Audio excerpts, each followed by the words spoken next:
God, Andy, I love you so much. Hi, I love you too. This was a huge surprise. We were talking about you. Surprised, were you? Oh my God, Yeah. I hope only good things. Jesus. Yeah, we were talking about A Christmas Carol and how special that was. Oh my God, we were babies. Like, I see those photos and I'm like, that happened, really, and so much, yes. I know. That was, it was, I don't think we realized how special it was at the time. No, You know? It was amazing. Corey was amazing. Josh. Corey told you like it was. If he didn't like how the scene was, he'd be like, oh, that was horrible. Funny story about Corey. I went to, I used to get coaching from him like quietly on the side. And I used to go over to his house on the hill. And he used to grab me by the arm and say, did you believe that? Because I didn't. And I was like, oh God. Oh. So he was a lot more sassier one-on-one than I think. Oh no, he told me, he was like, honestly, that scene scared the shit out of me. Yeah. I was like, okay, all right. And then we'd work on it, and then and then I asked him, I was like, you're getting better. And I'm like, okay, yeah, cool. He didn't. It's so amazing that, I was hearing, whenever I think of Corey, I think of, grandfather and family and my teacher, but I forget. I don't forget, but I'm thinking now, this was the man who was in Rebel Without a Cause. He directed and cast Star Trek: The Next Generation. I know, exactly. Yeah. When I know. And then he decides to work with us, and I think that says so much about Corey as a person. And because he was struggling at that time, absolutely, and he still made it there, and and shared his wisdom. And the fact that I was there at his funeral at Howard Fine was also amazing too, because I think LeVar Burton spoke, and I was like, had to play it cool, but like inside I was screaming. Oh my God, what a speech he gave. Yeah. And then Shane, little tiny Shane, ended up doing a monologue, and he's old now, which makes him feel very old. He's old. What does that make me? Yeah, exactly. Very like, we look young, which is great for work, but Alice and I are like, holy crap. It's the CP tightness. It keeps you young. Exactly. And the good medical cannabis, of course. Yeah. And the gayness. So between gay and CP, we'll have these faces. Thank God. Well, you brought up Howard Fine, but you studied with Laura Gardner, correct? I did. Also another person that I grew up with, again, family through media access. And hey, she was like one of my first professional teachers. That's my service dog, Marla, in the background. Oh, Marla. She's on the couch. That's her favorite. She watches movies with me, by the way. She is my child. Oh, it's pet time here on Meet the Biz. Yay, Marla! We're talking about you. Yeah. What was I saying? Marla, you're distracting. Laura Gardner and how it's. Yeah, and Laura Gardner, is very intense, and very much about finding your surroundings and finding your character, and you're, just big time stage lady, big time stage presence, and that's what I always respected her for. Yeah, I like people that'll just give it to you straight and be like that. She's very give it to you straight, like, but I've been studying with my coaches since I only studied with Laura for a short time. And that was mainly because it was inaccessible. I'm not going to lie. And at the time, I had a scholarship to go to Howard Fine, because Howard Fine isn't the cheapest. But again, I think you need to find people that are not only in an accessible place, but are also willing to work with you on pricing and all that stuff. Because it was accessible at once, and then it was upstairs. Yeah. So the coaches that I have now, they originally had like a flight of stairs, and even though I really liked them and they were a lot more relaxed, I couldn't do the stairs, and then they ended up moving to Burbank to this really accessible location, and she ended up, my coach that I have now was actually my scene partner, and so we've been friends for years. So we have already this bond, and she just knows how to pull the best work out of me. And she would drive me to class herself, like 2 times, a month. And then now with COVID, I get to do it over Zoom, which is even better. And I only have to pay for the single class, not anything ahead of time or anything like that. It's just pay what I can. This is a question for both of you, since you're both here. And we could start with Andy. What is something in your life that you are most proud of? There's so much, but Andy being at the White House. Yeah, well, that was a big thing. But yeah, no, I think, I love performing. I love acting. I love being just in the work, right? But I also know, and Alice is a hustler too, so she gets it. If you have a disability, we can't just rely on getting performances or getting work. We either have to create our own content or we have to have a full-time job. And so through this journey of acting, I've had to be employed, because the idea of being poor for me was not a thing. I wasn't going to do that to myself.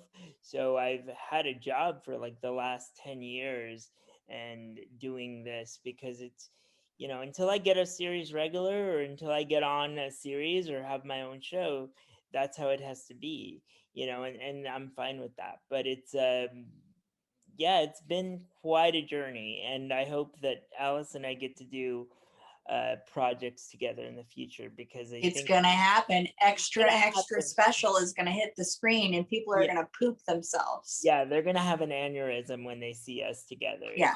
No. Yeah. We already have something in the works, kiddies. So do stay you? tuned. Yes. Stay tuned. Stay tuned. Well, I was telling Alice that in fact, I saw your posts, I think yesterday or today, about in the pictures of my gay and lesbian husband. And I said, oh yes, the two of them, because I remember back in the day, you guys were in the show together. You guys, I would see you at class and this and that. And I said, I think I'm going to surprise her with Andy. Oh, my heart leapt. No, definitely. No, our friendship goes back a long way. And, Andy knew me when I was very straight looking, and not fully come out of the closet yet. And now look at my transformation. So yeah, she is full on lesbian, transformed, married, full on, it's so pedal beautiful. to the metal.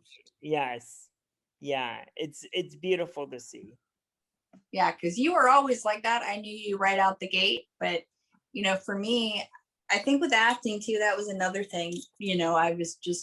I always wanted to be the girl from Empire Records, that type of tatted out girl, and multicolored hair and all that, and the whole nine. But then acting kind of, I was real scared about that. I would always not get tattoos. The tattoos I had were on my back, and, and just be you. The world will adjust. Mm-hmm. Yeah, it might take the world a while to catch up, but they'll get there eventually. Yeah, so just be the kind of artist that you wish to be, and sure enough, it'll come up where they go, I got stuff for tattoos now, so I never thought I'd see that. So yeah. I have two questions. First of all, I want to go back to that question for you, Alice, about what is something in your life that you're most proud of? Oh my God. I'm proud of a lot of stuff. I'm proud of me just in general. Like I wasn't born with this kind of self-acceptance. Absolutely not. I was pretty miserable. And mainly that was because I didn't overcome a disability. That's not the point. What I overcame was severe ableism, which I encountered a lot in school. School sucked. I'm going to be quite frank with you. I didn't fit into their learning box, so it was just a struggle the whole way. Except in elementary school, that was fine, but middle school and high school, it was just miserable, and I didn't have any self-acceptance about being gay or disabled. But then I started working with young kids with disabilities, and just by being yourself, these kids were looking up to me, and so I realized there's great power in accepting who you are and being who you are. And I hope that reflects in the work that I do, and I believe it does. On 911, I'm playing the hero in that scene. I have the knowledge. Drug history is another one where it's talking about the whole 504 sit-in with Judy Heumann.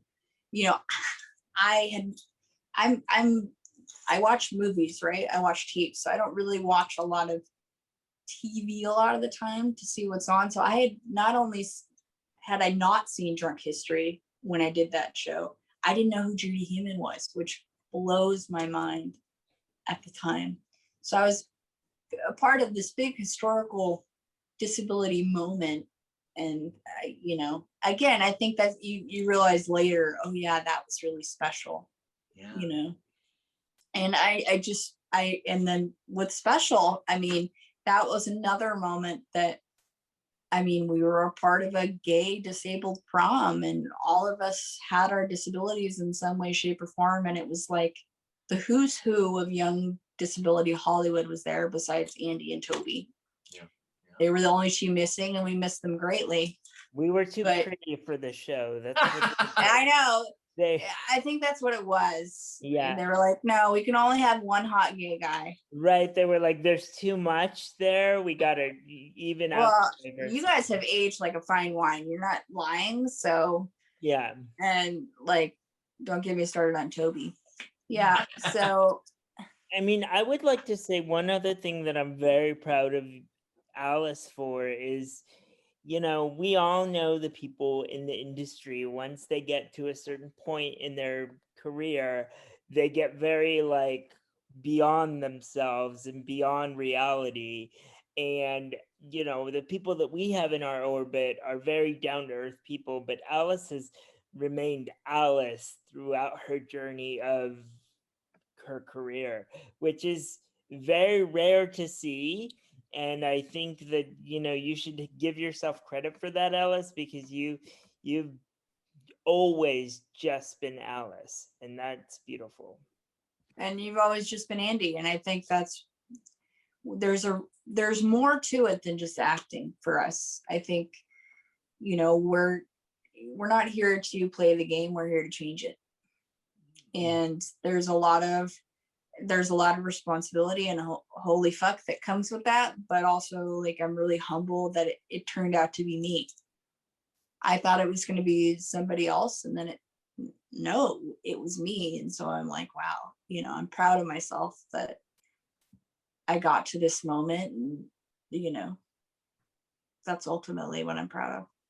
And I'm proud for you, because I think that you've had a tough life being gay and disabled, and you've never not been Andy. And I just, and that's, even when the industry's saying, I think you're a bit too gay, and it's like, but it's who I am. I can't, yes. I'm not anybody else. Yeah, and I think, there's certain levels of gayness that we can play, right? Or there's absolutely, sure. Yeah, and we could dial it down or dial it up, but I think the authenticity comes through in our performance regardless of whether or not. And I think now the industry is looking at it and saying, not running scared, but running towards it and saying it's what we need. And then Ryan, of course, you can't get any more authentic than Ryan Sure right now. The stuff that he's coming, saying, and it's hard. It's not easy stuff. It's not easy stuff to watch by any means, but it's the truth.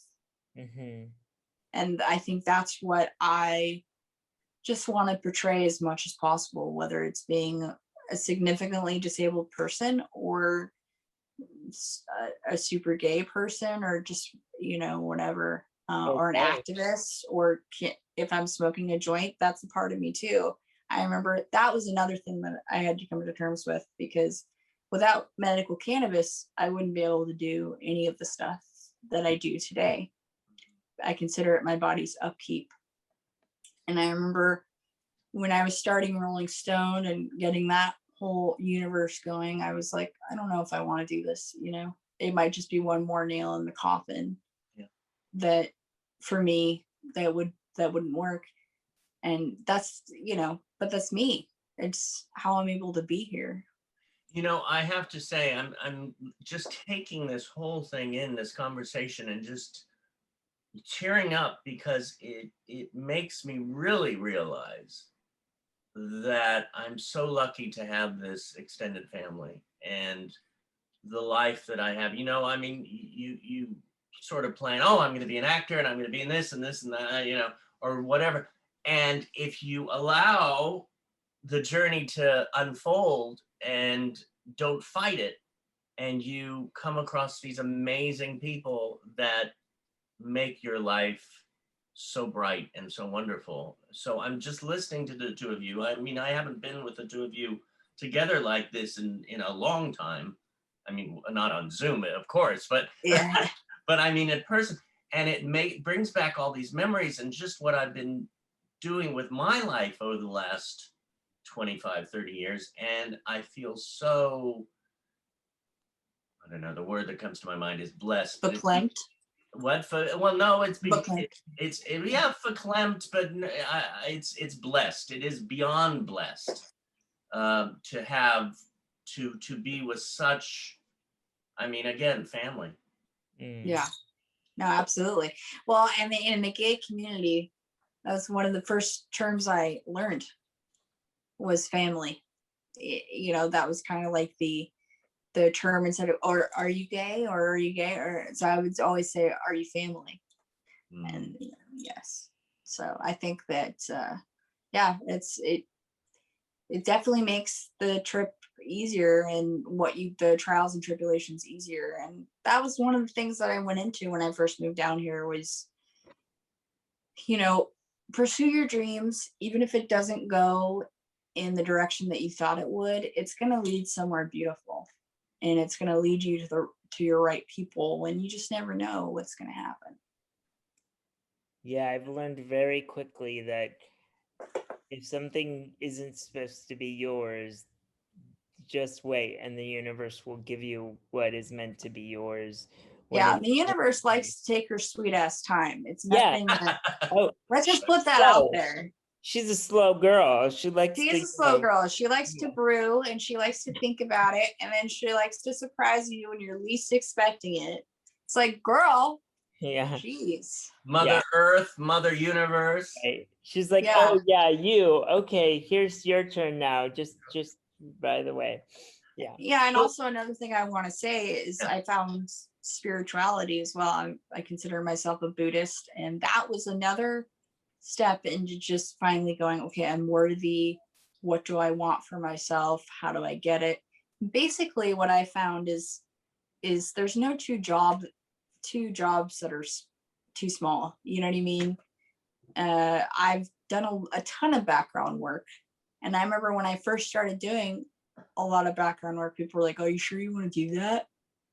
You don't want to get pigeonholed into that." And I'm like, "What are you talking about? Like, I get to learn in major film studios how it works, what they're looking for. It's like going to film school, but not having to pay this giant fee, And sure enough, you get more calls, and it just snowballs. So just put yourself out there, get good representation, know good people, and just keep chipping away at it. So. Oh, I love it. I love it. Well, one last question. What's your favorite tattoo? My favorite tattoo? Oh my God. You have. Well, I have a couple of tattoos with my wife, so those are pretty special. Aww. Yeah, we have a our awareness ribbons. So it's orange and green. So we have the CP ribbons and the multiple sclerosis ribbon together in the shape of a heart. So that's pretty gay and wonderful. Yeah. But I'd probably say my VHS tape. That's probably one of my favorites. I like and I wonder why. candy tape, actually. Or your Certs candy? Is it? Oh, you mean the Smarties? Yes, Smarties, yes. Oh my God, do you remember that story? It was on my birthday and I was there for like 6 hours and I left you with my mom and you're like, what is going on? I thought she died. I was like, legitly, she had a spasm. They stabbed her with a needle. It's fine. But it's a big tattoo, David, and it's beautiful. But I was worried that but she's good. Yeah. She's alive. Yeah, and I have a lot of family tattoos and a lot of tattoos for people that have passed on and my dogs. And yeah, I'm just going to be one giant memorial by the time I get to whatever age. The illustrated woman. Yeah, that is exactly what I wanted. Because I'm not too fond of my white heritage most of the time, to be honest. We've done a lot of really messed up shiz, but that's why we're here to change the game. Yeah. Hey, you give a hug to your wife for me? I will. And I'll give a hug to both of you. Oh. You both look so handsome. Making a straight girl question herself. I know, right? Yay. Always. Thank you guys for having me on here. Thank you, Andy, for coming on. Thanks for ruining the interview, Andy. Yay! That's the best thing. All right. Thank you, Alice. Thank you. Thank you for having me. I hope it wasn't too bad. Oh my God. I got like so emotional. It was like wonderful. Oh, here's a tissue. Oh, thank you. Thank you. I got it. Thank you. Oh.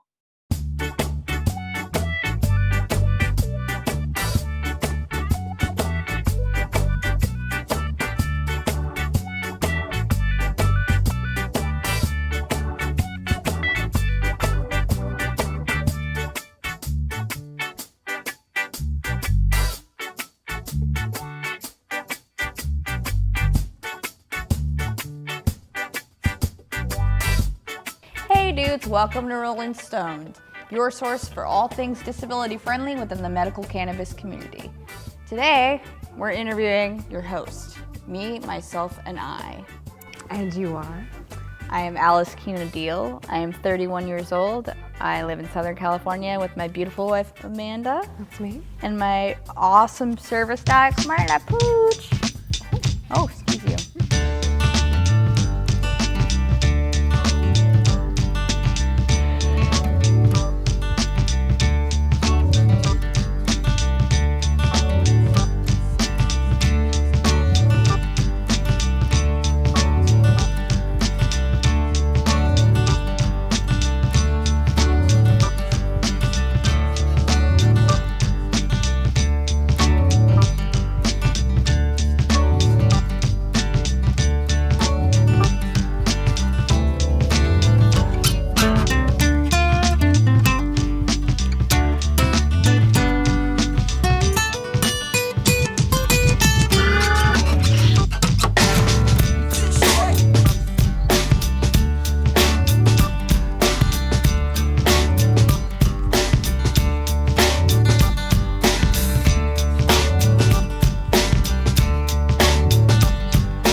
was nice. Good. Yeah, that was easy. Thank you. Yeah. Is there anything else you wanted to say about anything? No, I think that was pretty nice. Surprising me with Andy. Oh, good. That's the best. Well, you've known me since I was a teenager. So Right. since I was a babby. Well, may we keep on working together more and more. Yes, please. That would be amazing. I know that you were doing stuff with Jerry and John's brother and all that stuff. It'd be wonderful to get something like that going again. Right?